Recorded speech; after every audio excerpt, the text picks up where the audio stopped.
Oke, baiklah, Shalom, saudara-saudara yang dikasihi Tuhan kita Yesus Kristus. Dalam kesempatan ini saya ingin berbagi salah satu ayat yang begitu indah, yang begitu jelas menerangkan bahwa nubuatan ini sudah disampaikan oleh Nabi Yesaya ya. Jadi kurang lebih ayatnya berbunyi demikian. Seorang anak telah lahir untuk kita. Lambang pemerintahan ada di atas bahunya. Dan namanya disebut orang penasihat ajaib. Allah perkasa, Bapa yang kekal, Raja damai. Ketika kita membaca ayat ini, kita nggak perlu pusing, kita nggak perlu heran, kita nggak perlu ragu dan bertele-tele lagi ya. Karena penasihat ajaib itu, setelah kita mengikuti cerita Yesus, ada orang memanggil dia penasihat ajaib. Ya. Seorang putra lahir untuk kita, ya, itulah Yesus.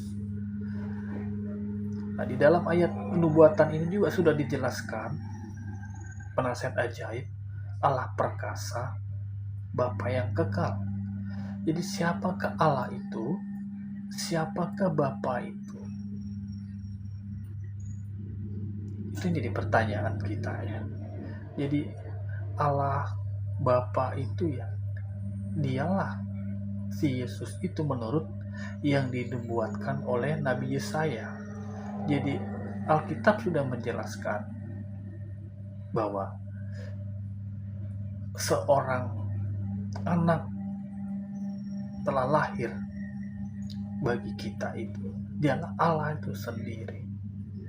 Jadi menurut saya itu kita nggak usah bingung, nggak usah pusing lagi ya. Tetapi masih banyak orang di sana yang tidak mau membaca ayat ini dan tidak mau mengerti ayat ini. Masih memaksa mencari ayat-ayat yang lain. Ada yang berkata dia adalah utusan dan lain sebagainya. Jadi susah pemikiran mereka mau dipaksakan untuk mengikuti apa yang mereka inginkan. Tetapi di dalam Alkitab sudah menjelaskan seperti ini, bahwa Yesus itu adalah Allah sendiri. Karena mereka nggak tahu gimana caranya memahami Alkitab itu. Jadi selalu mencomot ayat-ayat yang sekiranya bisa menggulingkan hati dan pikiran iman kita sebagai orang Kristen. Ketika dia mati di kayu salib, dia berkata, ya Bapa, ke dalam tanganmu kuserahkan nyawaku. Ya. Ada lagi di ayat yang lain, dialah yang mengutus aku.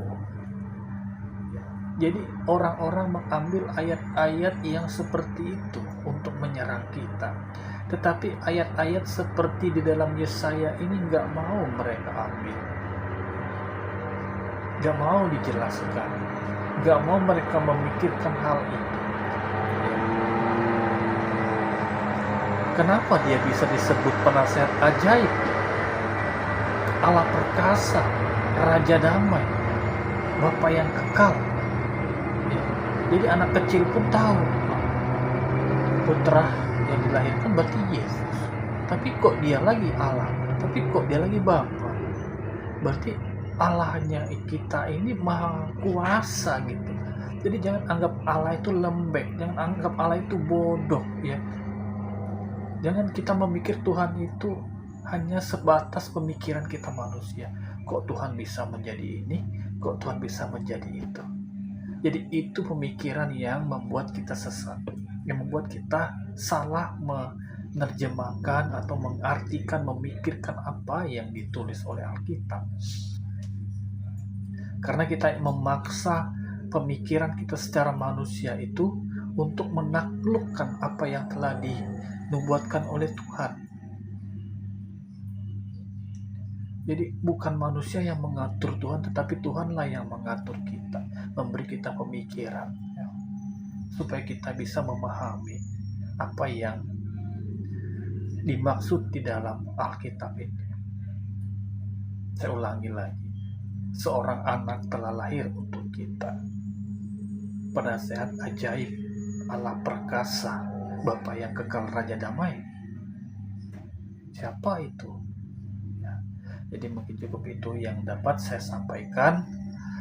Jadi saran saya, masukan saya kepada kita, nggak usah kita mikir yang nggak jelas gitu ya. Orang mau comot ayat ini, terserah.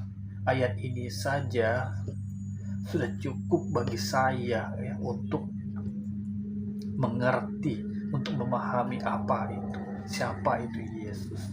Nggak perlu saya butuh ayat ini, ayat itu ya, untuk lebih menguatkannya lagi. Menurut saya ayat ini udah cukup ya, kita memahami siapa Yesus itu sebenarnya. Karena si yang ngomong di kayu salib dan dia berkata saya ada utusan. Kalau kita menjelaskan tetap juga tidak mau mengerti karena memaksa keadaan sesuai dengan keinginan mereka. Jadi mungkin itu saja yang dapat saya sampaikan. Semoga video dan ayat ini bermanfaat buat saudara dan saya. Shalom, Tuhan Yesus memberkati.